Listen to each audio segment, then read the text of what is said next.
The next question is, draw a table that can show sources, energy values and functions of carbohydrates, proteins and fats. अब इस question का जो answer है वो आपको extract करना पड़ेगा अपने चैप्टर में से। वो इस तरह से कि जो कंपोनेंट्स ऑफ ह्यूमन फूड हैं उसमें आपकी बुक में मेंशन्ड हैं कि कार्बोहाइड्रेट्स की क्या कैलोरिक वैल्यू है, प्रोटीन्स की क्या कैलोरिक वैल्यू है और फैट्स की क्या कैलोरिक वैल्यू है।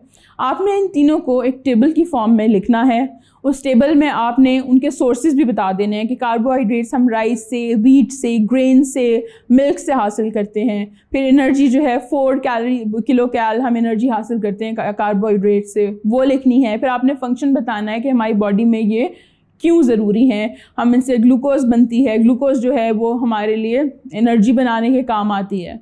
फिर इसी तरह प्रोटीन्स पे चले जाएं, बताएं कि प्रोटीन्स क्या हैं, उनकी कैलोरी बताएं कि 9 किलो कैल जो है न्यूट्रिएंट वैल्यू हमें देते हैं। फिर हमें किस सोर्स लेते हैं, हम मीट से लेते हैं, चीज़ से लेते हैं, डिफरेंट किस्म के जो मीट्स हैं, एग्स हैं, चीज़ है, उन चीज़ों से हम प्रोटीन्स हासिल करते हैं और हमारी बॉडी के लिए वो ज़रूरी हैं। क्यों ज़रूरी हैं कि वो हमें अमाइनो एसिड्स प्रोवाइड करते हैं। फिर इसी तरह फैट्स का लिखें कि फ़ैट्स क्या हैं, किस तरह से फैटी एसिड्स जो हैं वो ग्लिसरॉल के साथ कनेक्टेड होते हैं। सोर्सेज क्या हैं, बटर, घी, देसी घी, कोकोनट ऑयल, नट्स, और कुछ फ़ैट्स जो हैं हम एनिमल फ़ैट्स जो होते हैं वो बीफ से भी हासिल करते हैं। ये सारे सोर्सेज आप लिखें, उनके फंक्शंस बताएं और कैलोरिक वैल्यू बताएं। That will be more than enough for this question.